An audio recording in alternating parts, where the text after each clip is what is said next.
called it, well, I didn't coin the term, but it's the characteristic of the far left. After all the years on the news groups and meeting all these people, you start to, on the forums, you start to see the common thing. There's one thing that the far left have in common. Okay? The far left have in common one thing. It's what makes them tick. It's the deep-rooted thing that they just have in them that make them tick. It's the reason why they don't eat animals. It's the reason why they are pro-abortion. Let's save the animal, but oh my God, a fetus growing that could possibly become a human in the future, a whole life, a whole person. Oh, fuck that. No, let's just get rid of that. But oh wow, that chipmunk. Don't kill that chipmunk. Oh no. But I'm looking at a chipmunk out the window here. But I mean, you know, the thing that all the far left have in common is they have self-hatred. They hate themselves. They hate the people closest to them. They have this inner self-hatred. If there's a rapist or murderer, good on him. That's great. You know, if you're a white male, I hate you. I hate you. If you're a minority, oh, it's different. I like you. I like you. If you're an animal, I like you even more. If you're an animal, I like you more than a human. Huh? You don't believe me? Watch. I'm going to go look for something. You don't believe me? Watch this. Okay. This is what makes them tick. Okay? So, what, you know, there's a post on Yahoo Answers, and it says, the question is, dog life placed above human life? Hi. How many would say that they value a dog's life over a human's life? Like, who would you rather have living? Some random Canadian or your dog? I'm being serious, if you seriously had to choose. Like, oh, so basically, Muslim or some, you know, it's nothing that would give too much bias. It's just some random Canadian. That's what it was, you know, because we're culturally similar, the Canadians and the Americans. So it's not like a Mexican or like a, you know, that sort of thing. It's close, you know, it's not, you know, your own neighbor, but it's some random Canadian. Here's the answers, okay? If it's a random dog and okay, here's the answers. If it's a random dog and a random human being, I go with the human being. If it's my dog versus a random Canadian, then I go with my dog. No offense intended to Canadians, and nationality does not matter.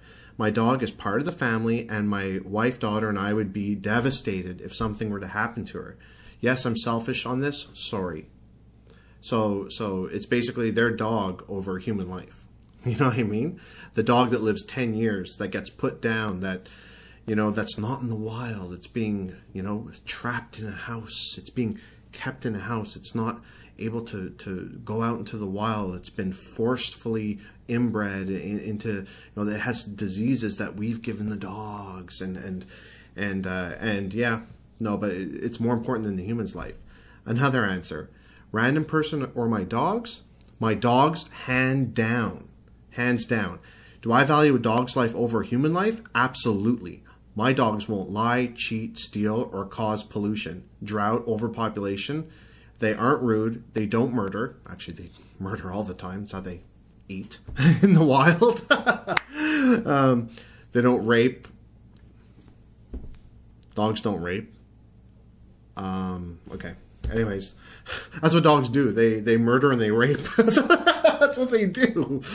It goes, they don't rape, screw up traffic. They don't F up the world the way humans do. See? There's no logic there.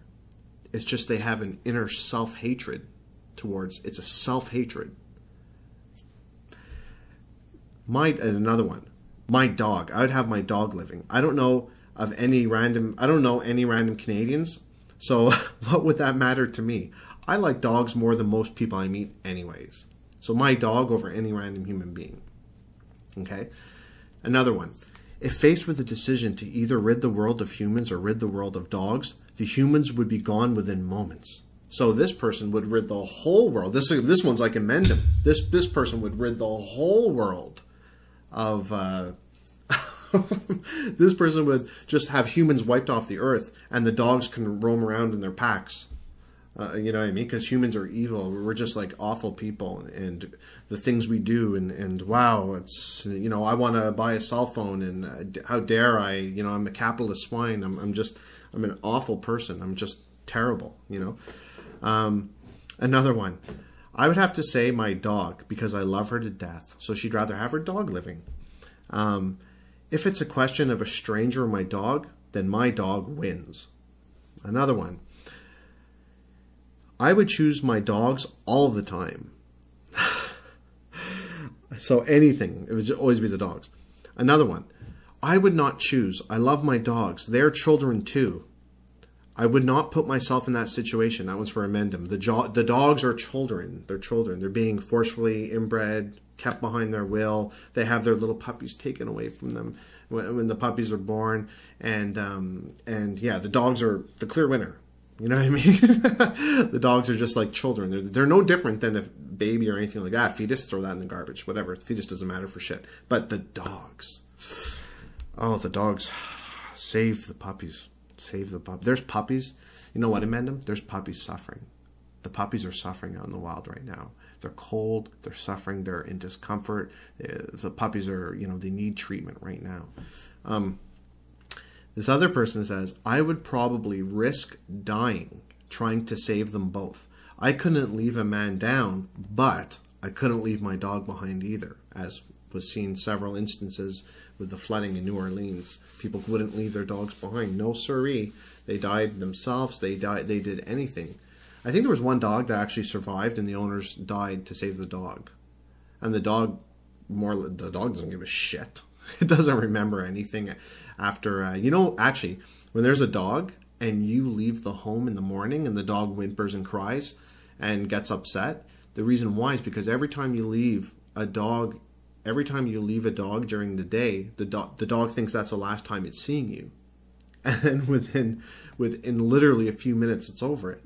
You know, until it sees you again, then the instinct kicks back in. I mean, and then here's something that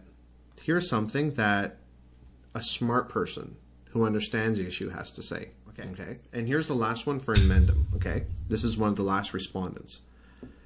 All life is important, and I'm not a people person, but I would choose the human in nearly all cases. Living isn't just an instinct to us. There's so much more to it. For instance, we dream, we have responsibilities, etc. Plus, and get this is something, you know, for Inmendham and all the idealists on YouTube. Plus, death is hardest on the survivors. Death is hardest on the survivors because you're placing importance on another human's life. The dogs don't give a shit. You just pull them away, and within 2 minutes, they don't give a crap.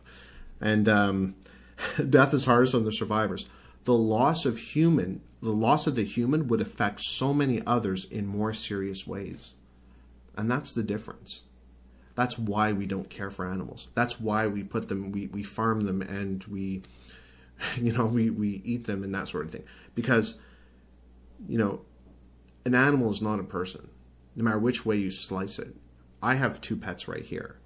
And I was actually, well, I still am kind of looking into getting a dog. Okay, but the dog is not a human. The dog is an animal.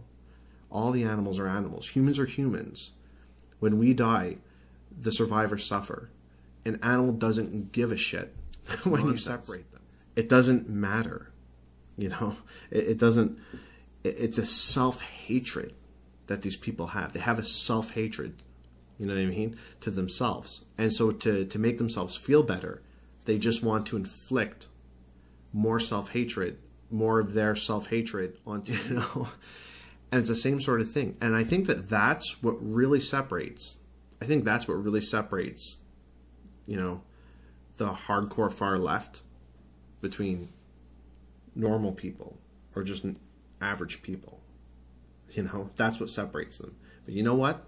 You can always take this to the bank. The more left you are, oh, the more of a voice you have and the louder you're heard. And you know what? The far left, unfortunately, they're a burden onto people like me because I usually have to pay for them.